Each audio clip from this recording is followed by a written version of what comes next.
As a photographer, I constantly meet women that wish they were more beautiful. They'll say to me, change this, Raquez, fix this, smooth that. Or I'll catch them saying, oh, they're not beautiful, or they wish they could do this to their bodies or that, looking at this, comparing themselves. All of this pain. This made me realize that women face so much pressure just to feel like they're enough. So I decided to create the SHAPE campaign. SHAPE represents simply human advocating positivity everywhere. SHAPE, get it? So I launched a nationwide search and received submissions from all over the country, but only 6 proved to have what it takes. I want to take the diamond in the rough and make her shine brighter than ever. I'm looking for determination, creativity, confidence, and heart. Every size, every color, and every shape. And you better believe I don't shoot for the stars. I create them. Wow. I can't believe this final episode is already here. Thank y'all so much. I'm your host, Raquez Rouse, and this has been such a journey. Let me say, before we get into our final episode of the season for the SHAPE campaign, season 2, 2023, I just want to thank each and every listener for embarking upon this journey and on this ride. Thank you so much. I also want to take the opportunity to thank each lady that was a part of this campaign. I could not have done it without you all. Miss Trina, Ari, Allison, Ebony, Serena, and Miss Pauline. Thank y'all so very much for your just diligence, for trusting me, because I have to just express to each and every person, it takes a lot to be vulnerable and share, your story with people and people that you just trying to get familiar with. That takes a lot of courage and tenacity and diligence. So I want to thank you, ladies. Our final episode, the last episode of season 2, entitled Beauty Queen. This wonderful young lady has been a great, just a pleasure to work with, someone that I've worked with many times now, and I'm just excited for the opportunity to sit down and talk with her. Miss Pauline Uwandji.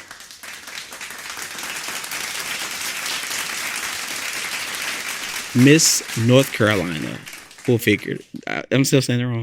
Okay, you say it for us. Let us know. Miss Full Figure, North Carolina plus 2023. Miss Pauline Uwandji, thank you so much for being here today. Absolutely. How I'm are excited. you? I'm happy. I'm excited. Honestly, a little nervous too. Yeah. It just happened. All the butterflies. So we're going to be purely authentic. Pauline and I worked together for the very first time in 2019. And if you would have told me that we would be sitting across from each other, 4 years later, Mm-hmm. doing this interview, still working together, I wouldn't have really thought too much about that, because you are just phenomenal. And I feel like this was a divine intervention, divine meeting. Mm-hmm. We met, and it was kind of like not necessarily last minute, but it was kind of spontaneous. And we worked together. We did a shoot with you and 2 other beautiful ladies. And then we worked together again. We were at the beach in November in North Carolina in the cold. But it just like your energy, your work ethic, all of those things just worked together. And I was like, I got to work with her again. So I was like creating stuff just to work with you, like find a reason to work with you. Oh, don't make me blush. I want to thank you for being a part of this campaign again. So Pauline was a part of SHAPE 2022, the very first season of the campaign. And now you've partnered with us again for SHAPE 2023. What has this experience been like for you the first and second time around? Oh, the first time, I was kind of like hopping more into my confidence. The first few times we worked together that you had already spoken about, it was still building. And I still feel like every day it's building. But last time we worked together for the Shape campaign, the very first season, I came in with my head held high and I was like, I'm gonna do it. I'm gonna do it. I was a little nervous about the swimsuit. But it wasn't as revealing as when we were at the beach. Mm-hmm. So that kind of gave me a little bit more peace of mind. Mm-hmm. This time around, I came in as a makeup artist, Mm-hmm. which is something that I've always been passionate about. I always wanted to be an artist as a kid. Mm-hmm. So makeup is that type of artistry I'm into. And honestly, I had reached out to social media and I was like, hey guys, I'm doing makeup. If you need me, just let me know. And you reached out to me and I was super excited about it. And you reached out to me about being a part of Shape. I don't know. I'm excited. So a little backstory. So we're going to break that fourth wall a little bit. So Pauline, you were a part of Shape 2022 that we actually shot in 2021, preparing for Shape 2022. And you, like you said, you were brought on this year to be the makeup artist. Mm-hmm. And that was really my only expectation for you to be a part of this campaign. Right. Not that I couldn't have had you in the campaign again, but I felt like, I'm always about sharing the spotlight and giving other opportunities to other ladies, other people as well. But this was a very, very, very, very, very, very treacherous year, ladies and gentlemen that are listening. Sometimes I feel like when things don't go as planned, we can crumble and we can feel like, oh, well, I might as well just give up. Mm-hmm. But no, I'm all about pushing through. Right. So we had some people that were supposed to be a part of this campaign initially that weren't able to meet the standard as far as the expectations, I will say, from a business standpoint. Mm-hmm. And we had to pivot. We don't shake, we shift, as I heard before. And I said, Pauline, you said I got this gown. I never wore it anywhere. Mm-hmm. I said, you know what? Grab it. Get that makeup on and let's make it happen. And that's what we did. And now you are a part of Shape 2023. Yes. Consecutively. And I think that it would have been any less exciting without you. It would have been less exciting without you. And I'm just like, this was supposed to happen. I don't know why it happened this way, but I'm glad it did. Me too. Right. Talk about your experience with Miss North Carolina. Help me. Miss Full Figure North Carolina. Plus. Okay, I'm going to get it before the end of this episode. I promise. Talk about that experience, because that was something else that happened for you this year. Mm-hmm. So after Shape, I actually was like, okay, I got to keep getting into this modeling thing. And I went to a model call, and that's when I ran into my director. And she approached me about the pageant. So again, still building up that confidence. And I was like, you know what? I think this would be a good thing. She pitched it to me as sisterhood and becoming the woman that you were supposed to be and pretty much finding your purpose. And I did, like, finding who you are and what you stand for, your platform. And my platform, not only as a plus size model, is being full figured and supporting other full figured women, but also being a dark skinned woman, and promoting my platform of beauty beyond complexion. Mm-hmm. Beauty beyond complexion. Miss Full Figured North Carolina Plus. I got it, right? Yes, you did. So, it's interesting because we have this hope. We live in an era now where beauty is becoming more diverse, right? Some may say it could still be more diverse. I think so, Mm-hmm. And I think there are still standards that may be a little unrealistic. However, how has your esteem grown or either declined as you mature and you become more self-aware? That is a great question. As I continue to be more self-aware, I am also being aware of my surroundings. Life is not just what you see on social media. It is what you see around you. And you see women of all shapes, all sizes. And as I continue to mature and step into my own, it is embracing what my body brings to this society, how my body represents other women as well, who I don't see but see me and think, okay, that girl is walking in her confidence and we're shaped the same, or she's my size. You know, it's interesting that you say that, because when you came on board this year as the makeup artist, and I'm all about, opening opportunities, and I believe that you should share the wealth, share all of the blessings that you have. We should share them. So I'm all for that, and that's what I try to exemplify in my life. One thing that I noticed about you throughout this campaign is that you, on the set, on the photo shoots, you were very supportive of all of the ladies. And it's like you were their champion, their cheerleader, at the same time, their coach. Where does that come from? It's what I expect. The golden rule: treat people how you want to be treated. And then sometimes you see yourself in other people, and I know when I'm modeling, I want my pictures to come out right. Like, there has been times where I'll see the pictures way after, and I'm like, man, I could have did this different, and maybe I could have just stepped it up or brought some different energy to it. So being behind the scenes and being able to speak to it and coach and uplift, I think that helps to cancel that out for other people. Like, they don't have to experience that. They literally are getting their best shots, and they don't have to second guess, like, dang, I should have did this. Like, you already did it. You already did it. Who for you was that cheerleader in your life, or is that cheerleader? Honestly, I will say I am very picky about the people that I have in my life, and everybody speaks to me and uplifts me in different ways.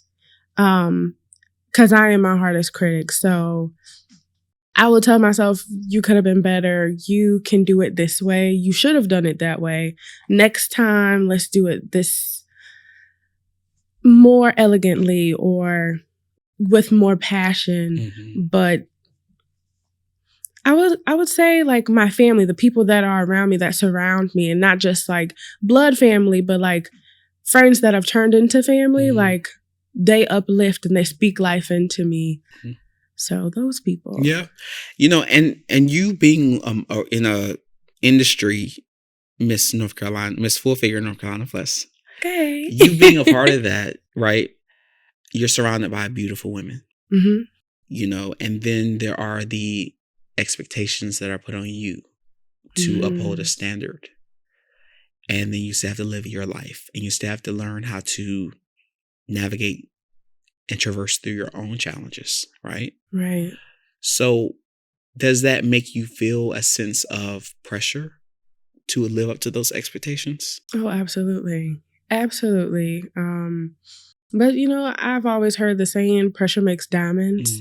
So it is just a matter of receiving that pressure and adapting to it. So figuring out what works best for you to kind of become a better person, honestly, and alleviate some of that pressure, because that is where that pressure is coming from. There's something that's not exactly being met, and you have to meet it your way. That's good. And let's talk about that night, right? Because I was there in the audience, yes, and I remember were. it was spectacular. The fashions, and I'm referring to the night of the pageant back in May. Yes, it was back in May for Miss Full Figure North Carolina, the pageant, but for your category plus. What was that like to hear your name called as the winner? Oh, I was shocked. I was so shocked. So from the beginning, I came into this not really searching for the crown, but searching for who I was and what I stood for. And along the journey, like, I kind of shifted in between, okay, I got to win this crown. I have to be this person. And then it kind of got close to it. I want to say maybe about 2 months. And I got to a point where it was, no, I'm not going for the crown anymore. Like, I'm going for me.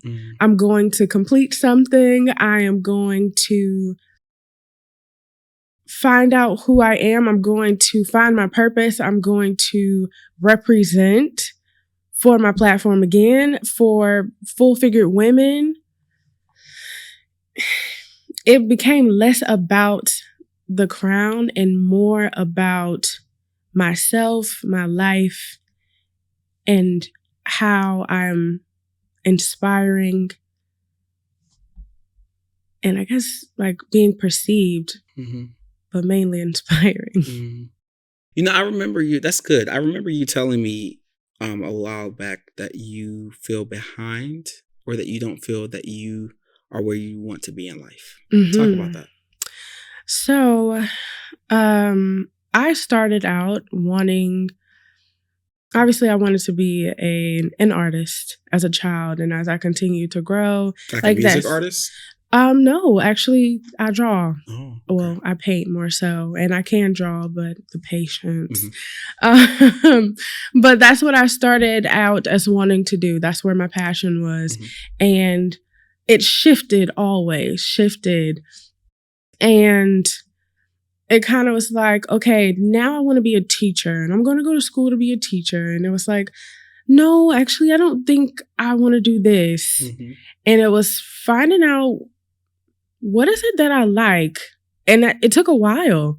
It took a while and actually having faith, because we live in a society where you can want to do something and it just doesn't feel good enough, because you see people online doing so many other things that just feel so spectacular. And you have to sometimes take a moment and realize what I'm doing is spectacular. What I'm doing is enough. And I am getting to that point now where what I'm doing is enough, but I'm getting to that point right now. And I'm 27 now. So it's been a long time coming. And sometimes I still have my days where I'm like, okay, I'm still working, because I see more and I know there's more and I want more. Yeah. I know for me, I've seen such an evolution of you, right? You went from, back in 2019, that's when as early as I knew you, but I saw you. I don't know if you were really fully into modeling yet, but you're just dipping your toe in the water. But now you're like, this year's like, you're like this business woman, entrepreneur. And you are just, I can see you like a sponge soaking up everything on set. You're asking me questions. I see you stepping up and directing and all these things. And I'm just like, it's amazing for me to watch that, because I oftentimes, and I'm not trying to sound like I am the only person that has a, passion about something, but I don't usually run into a lot of people that have the same fervor and passion that I have about my craft, to the point where I've been up since 4:30 this morning and now it's going on 6 o'clock. But it doesn't register in my mind like I'm counting the time. It's, for anything, like you were saying, oh, time has gone by. We've worked so hard in this short amount of time, what seems like to us. But I've seen you evolve, and you're hungry. There's a hunger there. And it's so cool to see, because it's like, I share that same hunger. You know what I'm saying? It just manifests itself differently. I do know you have some upcoming events, and by the time this podcast comes out, it already have passed. But talk about that. How are you preparing for those upcoming shows and things? Nationals. Ooh-wee. So nationals is something like less than 3 weeks away. Preparing. I am, I was just telling you about, I've been going back and forth. Like, I want the crown and, I don't want the crown. So right now I am slightly battling that right now.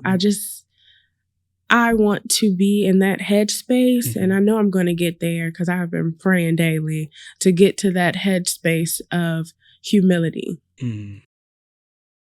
Just using this opportunity to further my platform Mm-hmm.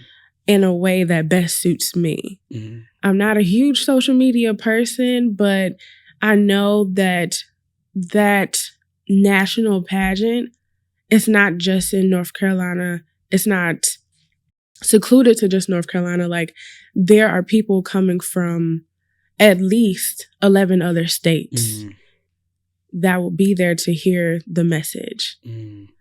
Now, I'm a little curious about that. When you say you don't want the crown, but you do, what does that mean? So, what comes with the crown? It is it's a little intense, I will say. Like, there is that pressure that people are looking at you. There's a microscope on you now, and people are looking at your every move. And I don't want to mess up. I don't want to fail, and I don't want to let anybody down. However, with that crown comes those opportunities again to further the message. And that message being, like, you are beautiful how you are, despite what society says. You know, that's interesting. You also mentioned humility, right? Mm-hmm. Do you feel that if you had that crown, that the humility that you have will dissipate? I don't think so. Because one thing I do pride myself on is being humble. My favorite scripture is Proverbs 11:2, which is, to be humble is to be wise, and to be prideful is to be foolish. I try to move by that. Stay humble no matter what happens. And as I've continued to grow, like, it always started as, you are so pretty to be a dark-skinned girl. And now it's, you are so beautiful, right? In my grown age. And it happens even sometimes when I'm working and I look a hot mess and I'm sweaty and people are like, you look so beautiful. And I take that with a grain of salt. Thank you so much. I greatly appreciate it. And I continue. We'll be right back. Hey, it's your guy Quest here. I want to thank you so much for tuning in to the Shape Campaign podcast. And as a quick reminder, please be sure to check out all of our exclusive interviews from the rest of our Shapecast, as well as the promotional rollout at raquezrouse.com. And for more exclusive behind the scenes stuff that you may have not gotten to see, at my Instagram handle at mr.raquezrouse. That's Mr. Raquez Rouse. Now back to the show. You know, sometimes I think, especially in the era that we live in, you know, with social media and things, it's about the beauty, and that is important. And I'm glad you said that. What you said about, you know, you say thank you when people say they acknowledge the beauty that is there. That's undeniable. However, I wonder sometimes if we get too far to the left, where it's all about beauty, you know. And even with this campaign, I admit, it's about the vanity of it at first from the outside. You see the photos, you see the glamour and everything. But for me, it was so much deeper than that. It's about the message underneath. But I think sometimes the society we live in, you have to make it digestible, right? You got to make it something that people can understand instantly. So I code it with the beauty, the glamour, all of the things that people want to see. But underneath that, what we're doing here is the edification. Is the medicine, is the real treatment. This is where the healing really begins, because we're talking about things, the pain, how we got to where we were. They just see the makeup, hair, everything. Yeah, that's the final part, and that's beautiful. But what about the journey that it takes to get there? What about the times when you are not feeling good at all about yourself? No matter how many people tell you that. No matter how many times people say it over and over and over and over and over again, but it's hard for you to see it. I've been there. I still have times where I have to pull myself together. I've actually had that conversation, I want to say just last week. Last Sunday, I was talking to one of my sisters and she was like, you know, sometimes I feel like you don't know just how beautiful you really are. And I was like, you know what? Sometimes you're right. You are right. Mm-hmm. Because I still feel like that girl, that little girl who was being bullied and who was called a burnt biscuit and a gorilla and a tar baby and all the names you can think of, she is still there. Mm-hmm. And I think that also is what keeps me humble, because I always remember that. And sometimes I wonder, like, is that a good thing or... I don't know that it might. I don't think it's good or bad. I think it's just what happened, and it allows you to empathize with other people, and Absolutely. you can share. Maybe it's not the same pain they have, but you can find something within you to share that. I can see how that would feel, right? Because I've been told I wasn't good enough, or that I wasn't attractive, or I was whatever. So, and it takes me back too with just, is it all about just the beauty, or is it about the? I think your beauty is not only physical, but it's internal. And I think that that's what's missing in society today, is the real push on internal beauty. One thing that I love to do, I'm like the biggest kid, right? And I love to look at the shows that I loved as a kid.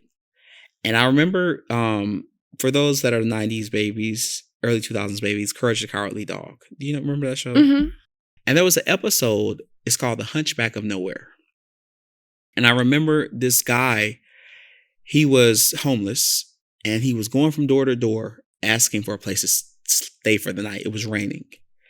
And everyone that he knocked on their door said, "Oh, get away from me. You're hideous. You're ugly." Sometimes they couldn't even say anything, but they could just shriek at his appearance.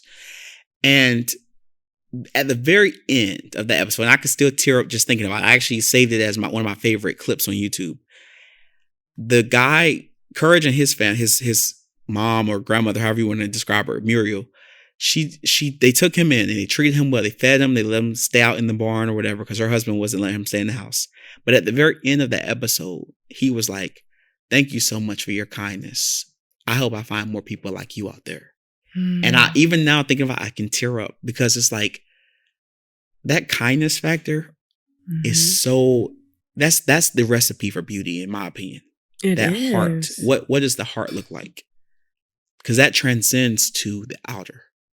You ever met somebody that was so gorgeous on the outside, but you speak to them and you don't know what happened? You're like, wow. And I'm a very, well, you already spoke on it, but I'm a very empathetic person, and I'm all about energy, which is why I'm quiet when I first meet people, because I have to feel the energy, because I'll emotionally attach.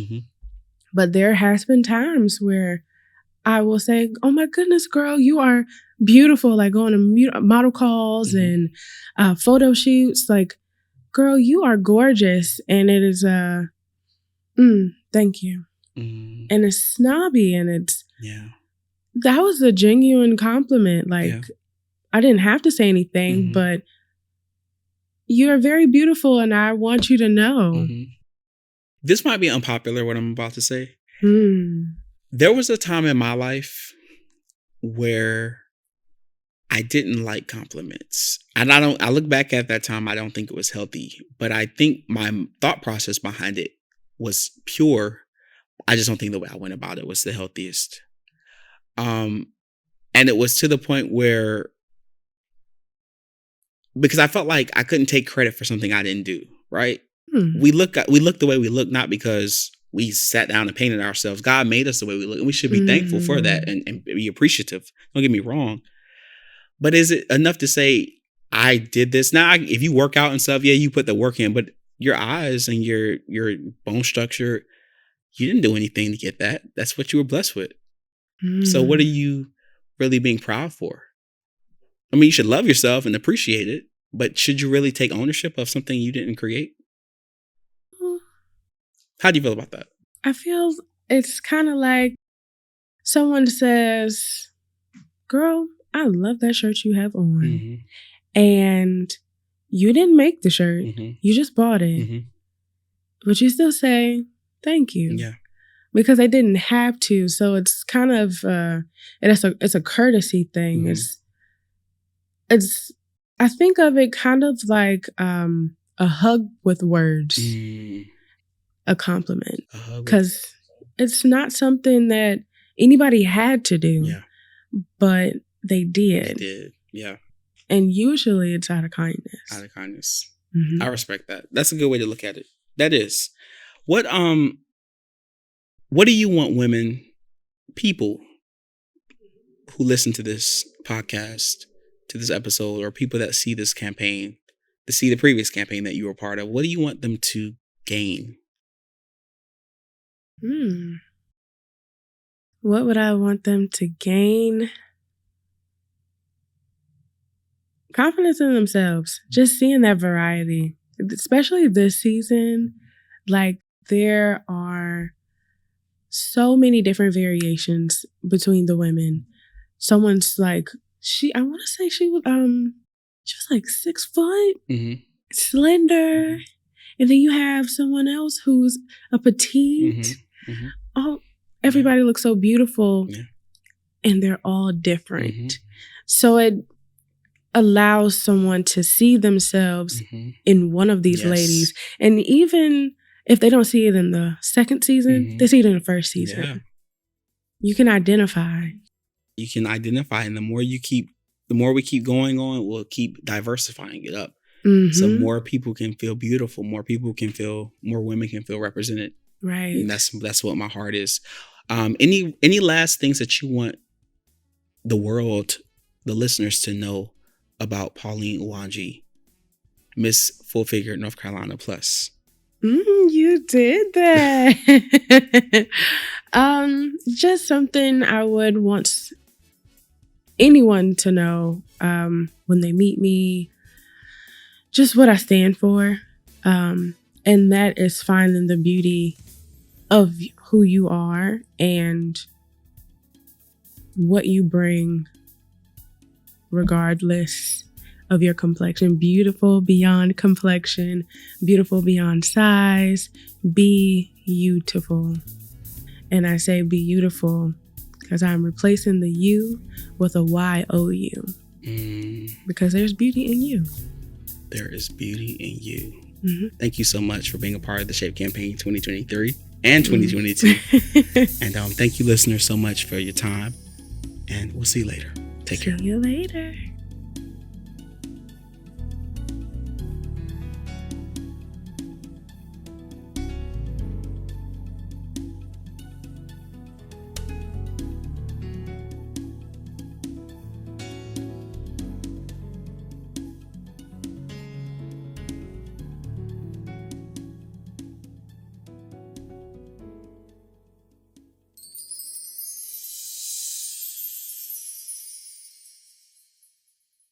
Stay tuned for our next episode.